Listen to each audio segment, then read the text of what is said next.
Good morning. My name is Dina Lehman Kim and I manage the Ross Service Coordinator Program.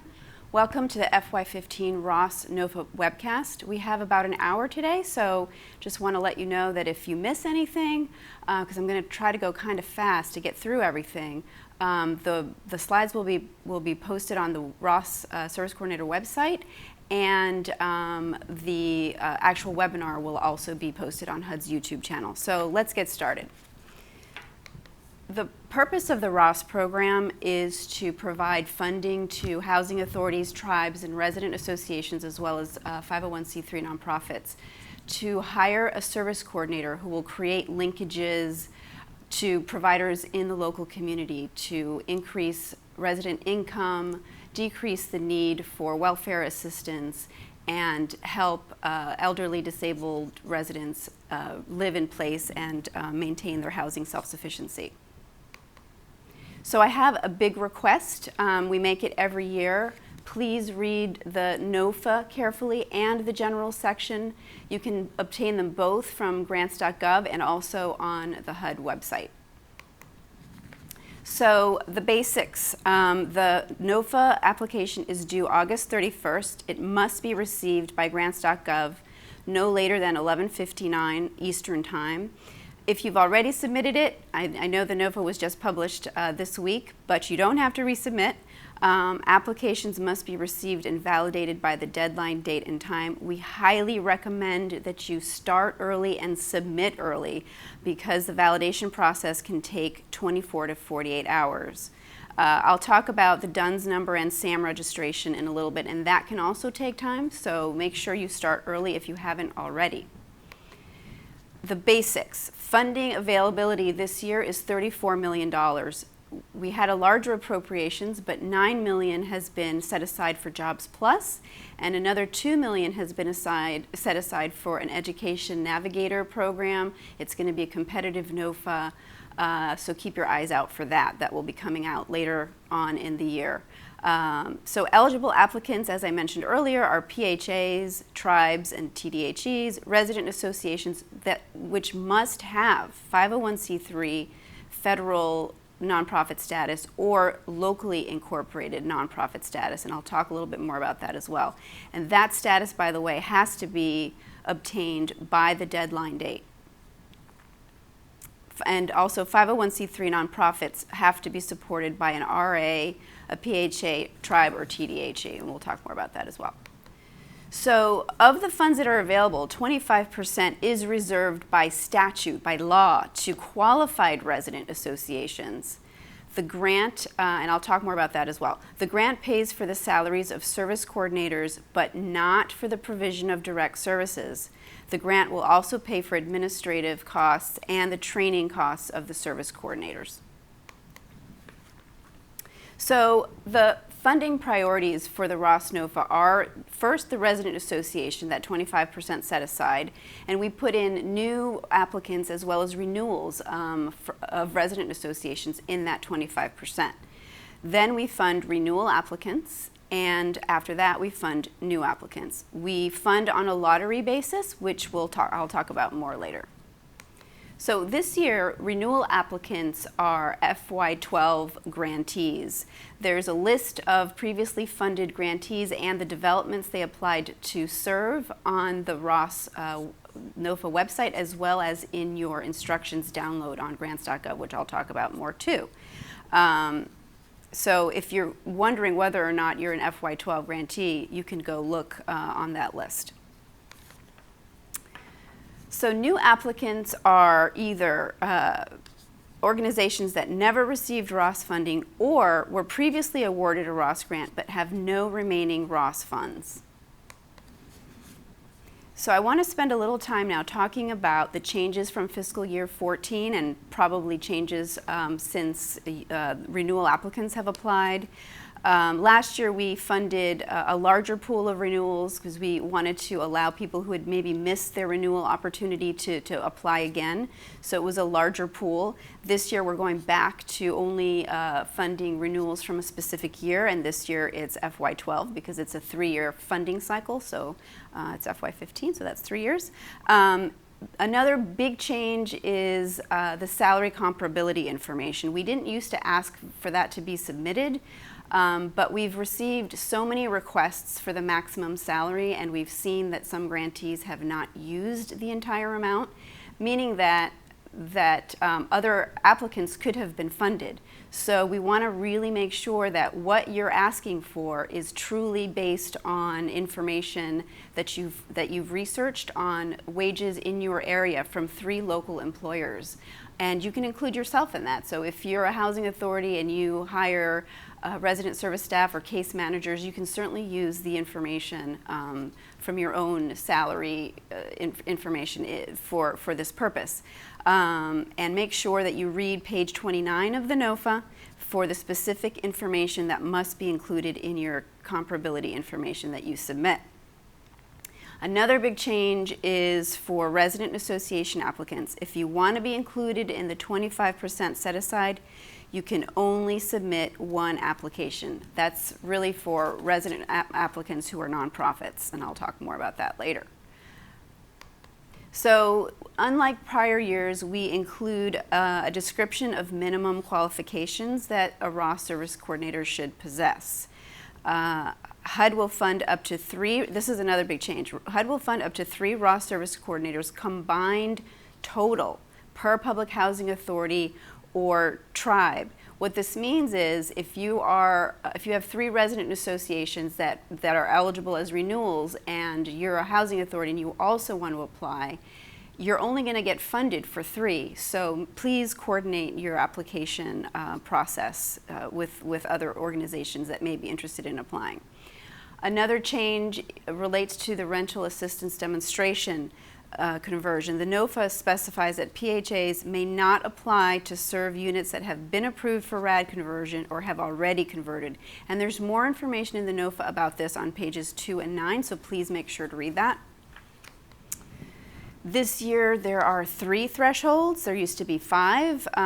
Match, demonstrated link between partners and local need, and for 501c3s, a letter of support from the organization they were applying to serve. So past performance and capacity of applicant used to be part of the thresholds, but they are now program requirements. The other thing we did this year is we eliminated the 3rd funding category, which was for applicants who had existing ROS grants that wanted to apply for funding for different developments. We rarely funded that category, so we decided to eliminate it. We've also significantly revised the 52768 ROS funding request form to provide more information, ask for more information specifically about resident associations, what kind of resident associations they are, and what type of nonprofit status they have. So the number of applications for PHAs and tribes, we allow 1 for either the new or renewal category. Site-based resident associations may submit 1. If there are 3 resident associations in a PHA, they can each submit 1. 501c3 nonprofits can submit up to 3, and they can serve 3 separate PHAs, tribes, or resident associations, any combination of those 3. So this gets a little technical, but it's worth mentioning. Non-site-based resident associations that are applying under the 25% set-aside may only submit 1 application under the new or renewal category. Non-site-based RAs that are not applying under the 25% set-aside may submit up to 3. But remember that all resident association applicants must submit a contract administrator partnership agreement. So the number of positions you may apply for, and remember, each service coordinator has to serve at least 50 units annually. So depending on the number of units, as you see on this slide, PHAs and tribes and 501c3s can apply for either for 1 or up to 3 service coordinators. Site-based resident associations can only apply for 1. They can join together though if they don't represent 50, if one resident association doesn't represent 50 units, they can apply jointly, but make sure to show that who the lead applicant is. And again, only 3 site-based resident associations from any one PHA may be funded for new or renewal.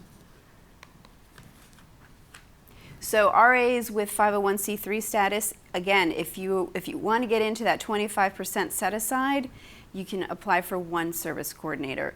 If you want to apply to serve more than your PHA and not be included in that 25% set aside, you can submit 3 different applications and get up to 9 service coordinators if that's the unit count that would allow you to do that. And again, remember, CAPAs are required for all resident associations. So nonprofits can apply for 1 service coordinator if they are supporting a resident association. If you're supported by a PHA, tribe, or TDHE, you may apply for the number of service coordinators determined by the number of units, as I showed you in that slide originally. Nonprofits may submit up to 3 separate applications, but remember, again, this is a threshold. A letter of support and other information is required from every RA or PHA that a nonprofit intends to serve. So I want to remind you again of this new limit. Any PHA or tribal community can only receive, as a combined total, 3 service coordinators under this FY15 NOFA. So please, again, make sure to coordinate your application process. So who can benefit from the ROS service coordinators' work? They all have to be either residents of conventional public housing or NAHASDA assisted housing. Section 8 residents are not eligible to be served by this grant. So this leads us to who you will serve. Using the 52768, you'll tell us whether you'll serve families and or elderly or disabled residents. And this is an important note on the Elderly Disabled Service Coordinator Program, which is funded out of the operating fund.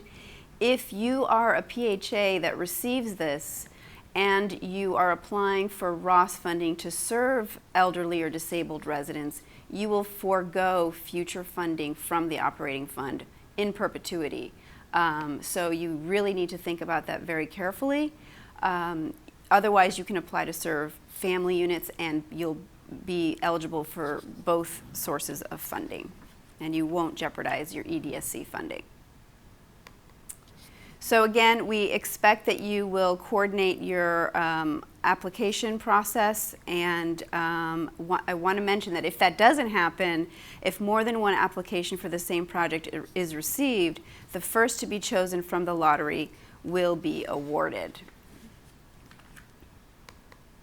So we also want to suggest that you coordinate your existing resources in your community. So if you have, say, for example, a Choice Neighborhoods grant and a ROS grant, you may want to try not to serve the same residents with both grants unless it really makes sense, just so that you sort of spread the wealth. And I also wanted to say something about services and fairs. If you have a health fair or a job fair, you can invite residents from across your housing programs. So even those Section 8 residents that I said were not necessarily eligible for services by the ROS service coordinator, you can certainly invite them to community events that you do organize. And the same is true for classes. So let me talk about information for renewal applicants, what renewal applicants need to know for their FY15 application. You may apply to serve the same projects or entirely different projects or a mix thereof. You can change your budget, the number of service coordinators, the population you're going to serve, your logic model goals, etc. If your units have changed, you may be eligible for more service coordinator positions or less, depending on your unit count. And I want to also remind you that you may not also submit applications under the new category. For resident associations, again, by statute, 25% of the funds must go to qualified resident associations. If we have any money left over from that 25%, we just put it into the general pool for the other applications. All RAs, including those applying as nonprofits, should indicate their RA status on page 1 of the 52768. and also indicate the type of resident association that you are and what type of nonprofit status you are. Site-based resident associations funded in 2012 can only apply to renew their 2012 grant. Site-based resident associations with older grants or no prior grants at all can apply for new funding. And site-based resident associations with grants from 2013 or 14 cannot apply for additional funding. So let me talk about the funding structure. The salary that we will fund, the maximum is $70,000 per year in salary and fringe. Let me please reiterate that we really ask you not to apply for the maximum if comparable professions in your local area do not support the salary. Again, we want to see you submit your salary comparability information to justify your request. We will also use the grant to give you $10,000 per year for each service coordinator for administrative expenses and $2,000 per year for each service coordinator for training and travel. Again, if you don't think you need these amounts, please don't apply for them. The grant is a 3-year grant program, as you more than likely know. The total max funding for one position is $246,000, and for 3 positions it's $738,000. I'm not going to repeat about the comparabilities, but applicants who propose a part-time coordinator can propose that at a lesser salary. But remember, the minimum number of units is still required, and that's 50 units have to be served at any time.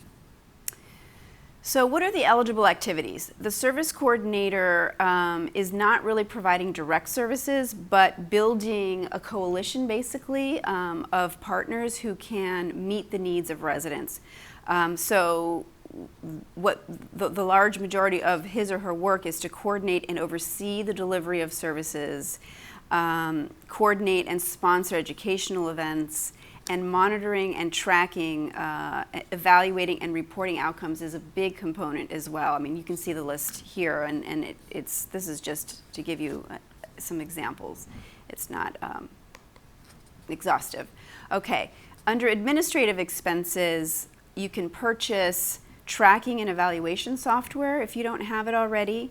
I'd like to also emphasize that you can purchase hardware and software for, for example, GED programs to equip a community room or a computer lab that your housing authority has and that is used by your participants in the ROS program. It can't be purchased for individual use, but for the participants in the ROS program.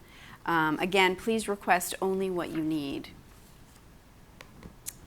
The travel and training is $2,000 per year, and I'd like to remind you that before you incur any expenses or take any trips, please get approval from your HUD field office. So ineligible activities are direct services, the salary of the FSS coordinator, costs associated with preparing your application, work and expenses outside the scope and intent of this program, and funds awarded for the ROS program can only be used for the ROS program. We've had questions in the past about using some admin funds for other PHA needs. That is not allowed.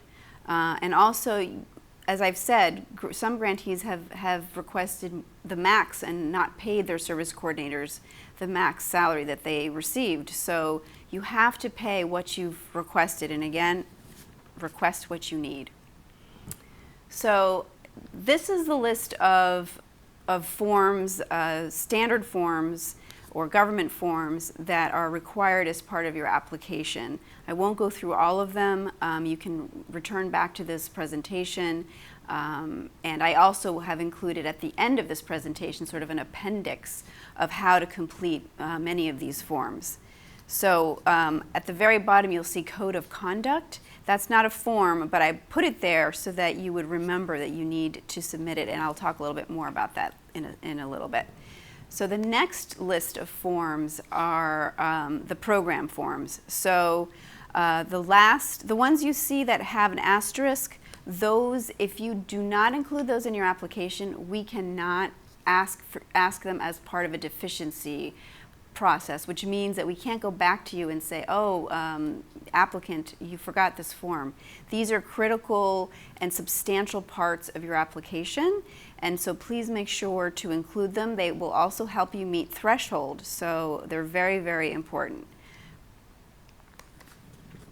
So let's talk about the key points, those forms that I was referring to. They will help you show that you have a high capacity and a high quality program.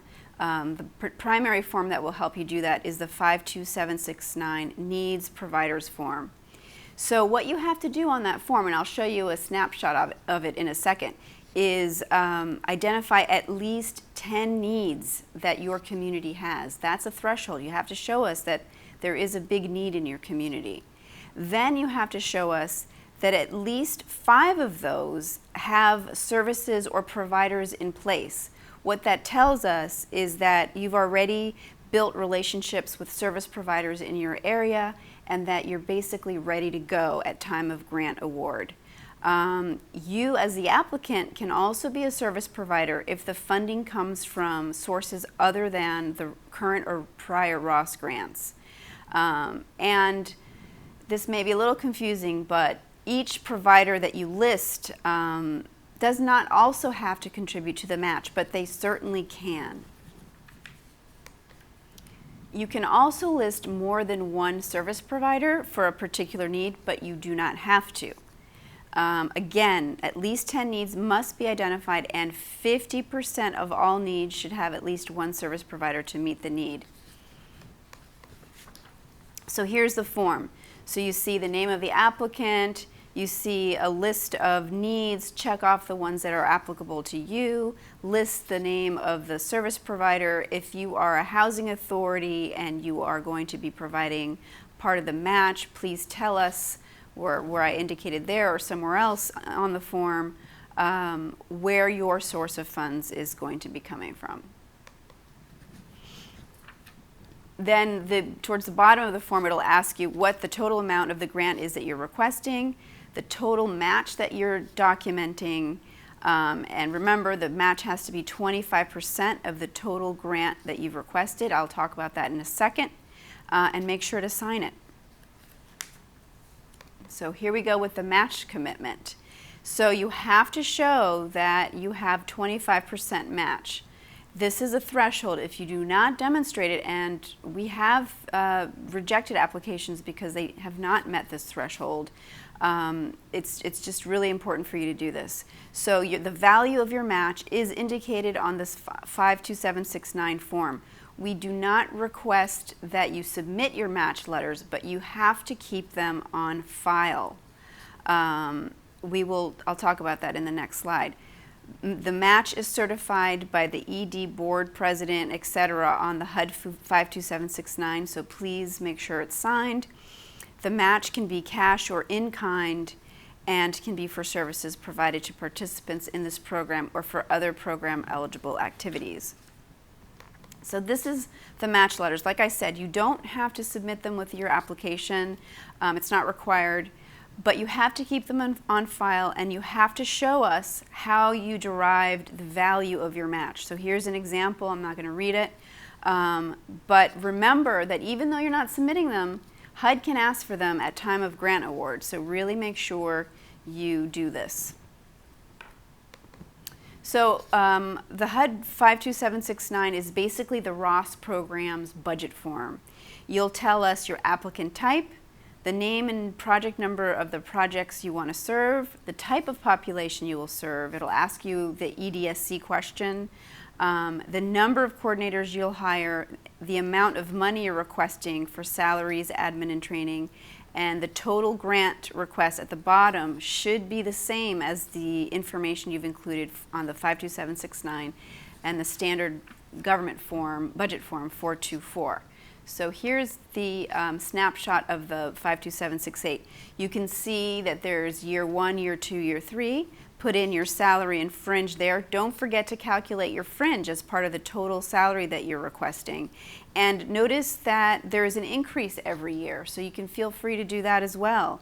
If you're applying for 2 service coordinator positions and one is more senior than the other, you may also apply for different salary amounts for the positions.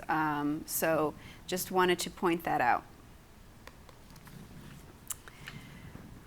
So for PHA applicants, answer question number 7 for EDSC. You'll basically say whether or not you're currently eligible to receive EDSC funds. This is as a reminder to you so that you don't risk losing your operating fund subsidy unless you don't mind doing that. Then question 11 asks whether you have a current Ross grant. All renewals should say yes. That's fiscal year 12 grantees. Are you applying to serve only projects that are not served by current Ross Service Coordinator grants? That's question 12. Renewal applicants may check yes or no for this. And the answer for all new applicants should be yes, because you are applying to serve projects that are not currently being served by a Ross grant. So another key part of your application is showing that you have capacity. So a past performance capacity narrative of no more than 10 pages, and there are more specific guidelines about what your narrative needs to look like in terms of format in the NOFA, but it is required for new applicants. It is not required for renewal applicants unless they are FOS troubled or have been notified of problems by the field office. So check now with your field office to see if this is going to be a problem. Remember that field offices evaluate you on your past performance, so it's important to communicate with them now. If you are a troubled renewal applicant, you will be required to submit a narrative addressing yours and your contract administrator's recent, relevant, and successful experience. You also will have to submit a signed contract administrator partnership agreement. And remember that past performance is a program requirement, and it is evaluated on a pass-fail basis. The NOFA will tell you exactly how it is evaluated. So again, if you don't submit your narrative, it will disqualify you, because this is something that's so fundamental to your application that it would substantially improve your application if we asked for you to submit it if you didn't, and so that's why we are barred from doing that. What else is required? For new applicants, as I mentioned, a narrative on past performance related to capacity is required, and you can find all the information on pages 19 and 20 in the NOFA. So you talk about your recent, relevant, and successful experience, and under Program Administration and Fiscal Management, you'll address the 5 items that are on this list, but please don't use this presentation as a substitute for reading the NOFA. Make sure that you read the NOFA carefully. So what else is required? FOS troubled PHAs, RAs, and nonprofits applying as RAs are required to have a contract administrator. So you have to submit the contract administrator partnership agreement. Make sure that you address both yours and their capacity in the narrative. If a new applicant, I'm going to read this, has had previous HUD awards, the review will also take into account information in HUD's records regarding adherence to reporting requirements, applicants' past history in providing timely responses to HUD inquiries, and meeting program requirements under past awards for which it has been funded. Again, the past performance review is a program requirement and will be conducted on a pass-fail basis. Another big component of your application is the logic model. It has been substantially revised since 2012. It was first used last year, and we did get good feedback from a number of grantees and applicants saying that they really liked the new functionality. I'd like to really stress that you read the instructions contained in the first 3 tabs. The first one is instructions, drop-down guidance, and how to count. The how to count tab is really important because it'll allow all grantees to have the same understanding of how to count their participants, and it'll allow HUD to more effectively measure and count the impact of the Ross program. So please make sure you do that. And it's always there for you, so when it comes time to reporting, you can go back and read those instructions. So this is what the logic model looks like, the 3 tabs of instructions. You can see the arrows there. So make sure you read those. This is the cover sheet. So please fill this out first, and it'll populate other parts of the other tabs, so you don't have to do that more than once. So let me talk about the year tabs. At the top of the logic model, and I'll show you more screenshots, there are 14 mandatory metrics. Some of these metrics are for activities related to families, others are for elderly or disabled. So if a mandatory metric is not relevant to your program, say you're only going to serve families, then the metrics for elderly or disabled is not necessarily relevant to you, then you would put a 0 in the projection column, which is shaded in orange, for both the services and activities, services and outcomes. You do not have to complete the annual column because this is what you will complete when you report back to HUD on an annual basis. So you can see here that those 2 columns that have been populated with numbers, and that's what you would submit as part of your application. So the drop-downs, the mandatory metrics are pre-populated for all 3 years, but you have to input the numeric goals for each year. Below the mandatory metrics are optional metrics, and these will allow you to qualify for policy priority status and tell us more about the program that you are designing and proposing. All of this is available from a drop-down list.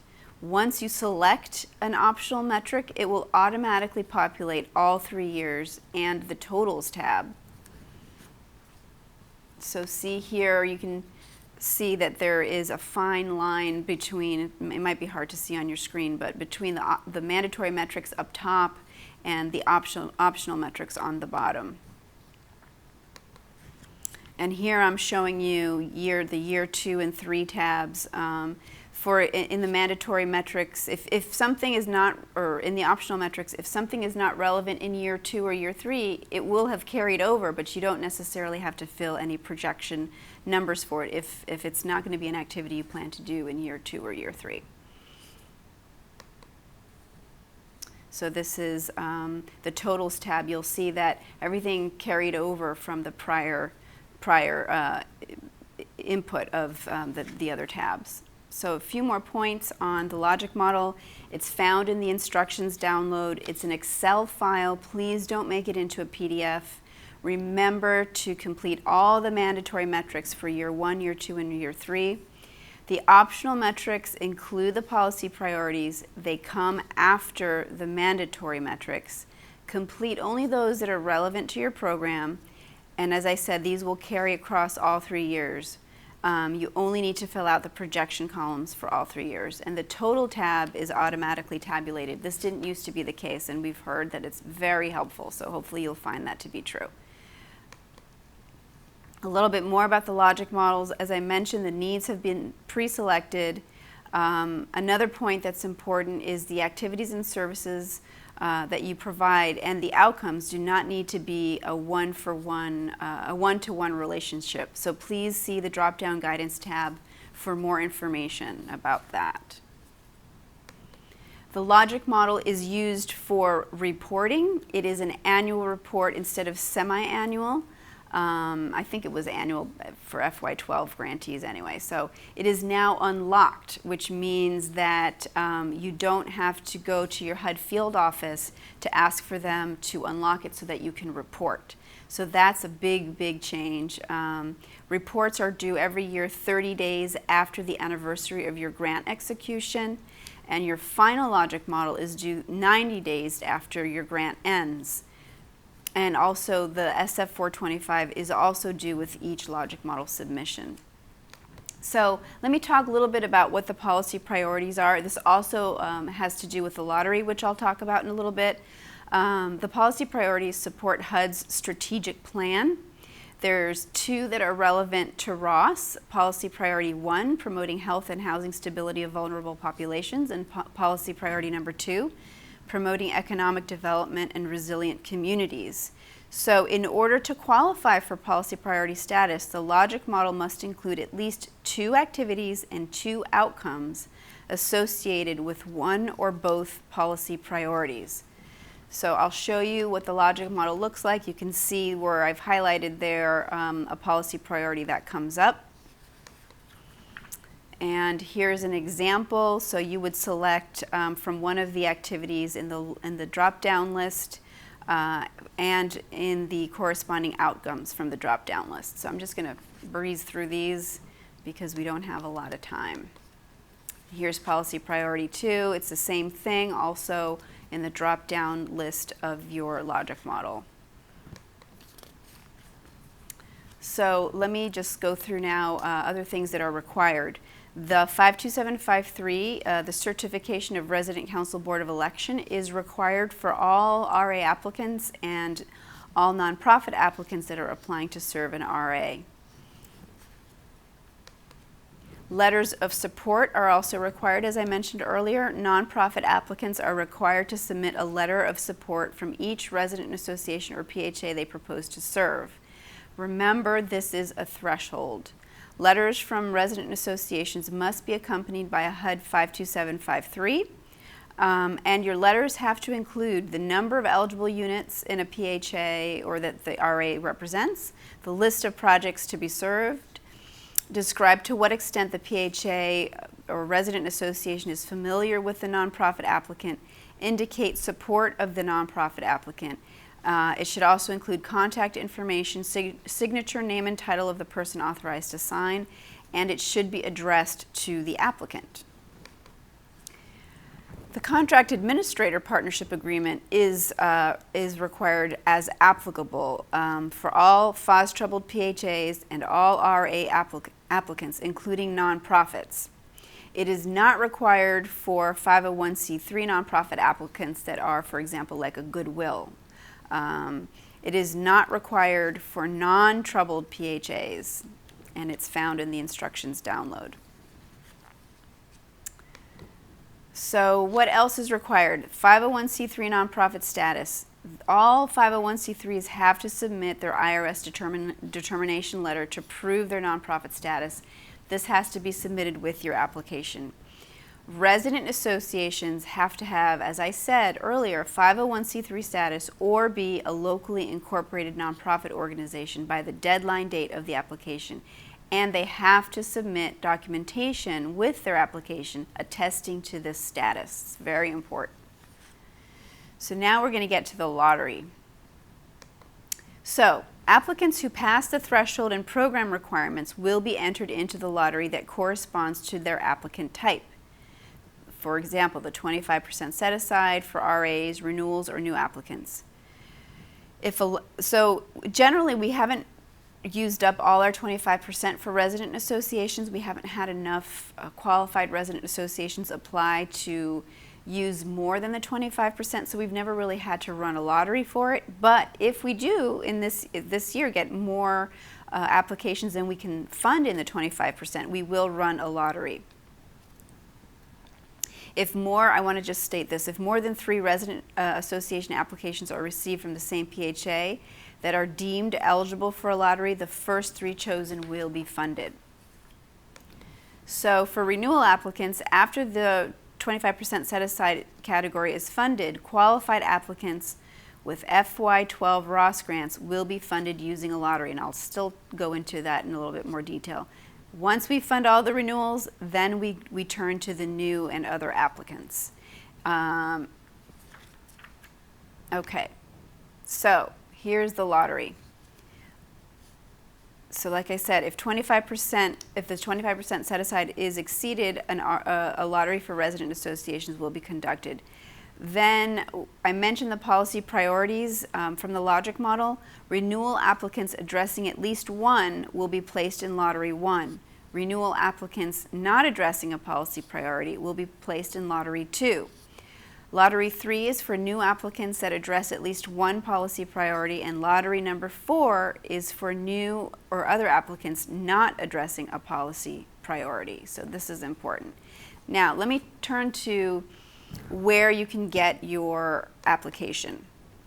You start off by going to grants.gov, and you can insert in that search box the CFDA number. That's the Catalog of Federal Domestic Assistance. It's 14.870. Then hit search, and this is what you will get. So you can see right away that it's the Ross NOFA, the Ross program. The next page is here. It'll give you a variety of tabs that allow you to read more information and download the application package. You'll see it's that fourth tab, which I've highlighted in this next slide. You will hit the URL where you see that second arrow towards the bottom of the slide. And then you'll be brought to this page. I highly recommend that you insert your email address so you can get updates. If there's a change to the NOFA or some other information that comes from HUD or grants.gov, you will get it immediately. So I highly recommend that you provide your information. So the application consists of the application instructions and the application package. The names are a little misleading, but both of these links have forms that you need to apply and have a complete application for the Ross program. So when you open the download application instructions, it's going to open up as a zip file, and it's going to have all these different files in the zip. So what we recommend is that you create a folder and name it something like Ross FY15 instructions download forms and save the forms there. When you click on the download application package, you'll be taken to a page that looks like this. I'm going to show you the bottom of the screen, and that's where you'll see the forms that you need. So some are called mandatory forms and some are called optional. It's a little misleading because some of the optional forms might actually be mandatory for you, so please don't use the naming conventions to tell you whether or not you need to submit a form. Look at the list of forms that are in the NOFA to tell you what you need to submit. So I want to talk a little bit about the registration process because it can take a long time if you haven't done it before, and it's necessary in order to submit your application electronically through grants.gov. So bear with me, it's very technical and it's kind of dense, but it's important to go through. So the first step is you have to obtain your Data Universal Numbering System, or DUNS number, from Dun & Bradstreet, and there's the link where you can do that. Then you have to register with SAM.gov to designate your e-business point of contact. When creating or updating your profile at SAM, identify the e-business point of contact. The person completing the profile must create a 9-digit Marketing Partner ID number, or MPIN. The MPIN is mandatory for SAM registrants and contains 9 characters, at least 1 letter and 1 number. No spaces or special characters are permitted. An MPIN is basically a personal code that allows you to access other government applications such as the Past Performance Information Retrieval System. The MPIN acts as your password in these and other federal systems, and you should safeguard it.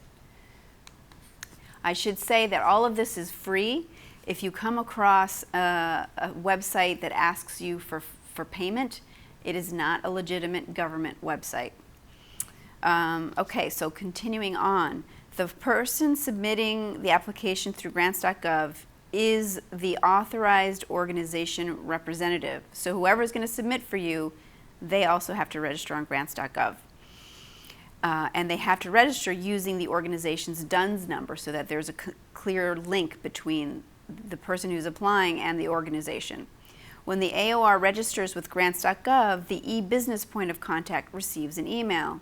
The e-business POC must log into grants.gov using DUNS and the MPIN to confirm that the AOR is authorized to submit an application on behalf of the organization. The AOR will receive an email from grants.gov informing them when they have been approved. An organization may have more than 1 AOR, and you may want to do this in case people go on vacation. Everyone involved in this process should add at grants.gov, at sam.gov, and also at fsd.gov to their safe senders list so that you're sure to receive any emails from any of these systems. Otherwise, we've had problems in the past where people have not received the email because it's gone into their trash folder. So a little bit more on this topic. If you aren't already registered, begin now. If your AOR has left, follow the registration steps in the previous slide to have a new one registered and authorized. Incomplete registration, as I said, has been a common error and resulted in applicants not receiving funding. There are step-by-step instructions, including video tutorials on grants.gov, and you should click on the Applicants tab for more information. So a little bit more on this subject. You must renew your SAM registration every year. It expires every year. So generally, you should be receiving emails from SAM 60, 30, and 15 days prior to the registration expiration. Please go to sam.gov for more information. If you have problems with SAM, you can call the Federal Service Desk at this number.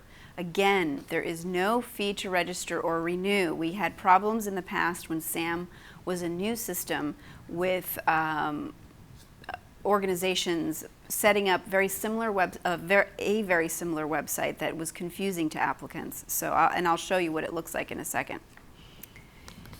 If you've changed your e-business point of contact in the SAM registration, make sure that the new e-business point of contact has also granted permission to the person submitting the application to be the authorized organization representative. This is really important as well. So I want to show you what sam.gov really looks like. You'll see like the Uncle Sam hat up in the corner. And that's exactly what it looks like. This website is not sam.gov. So just make sure that you're going to the right place. I'm going to now turn to a slide with my contact information as well as contact information for my supervisor, Ron Ashford, and my colleague, Anisi Chenault. I will be going on vacation for 2 weeks, but I have great backup. Anisi has generously agreed to be my backup during the 2 weeks, and Ron is always available as well. But please read the NOFA, read the general section, because a lot of your questions might be answered. We're of course happy to help, and I will be back and happy to help you as well when I come back from vacation. So with that, I want to wish you good luck. And I also want to tell you that at the end of this presentation, there are more slides, which I will show you, that will help you fill out your forms. If you have any questions, again, feel free to contact us here at HUD. Here's our contact information again. Okay, thank you very much and best of luck.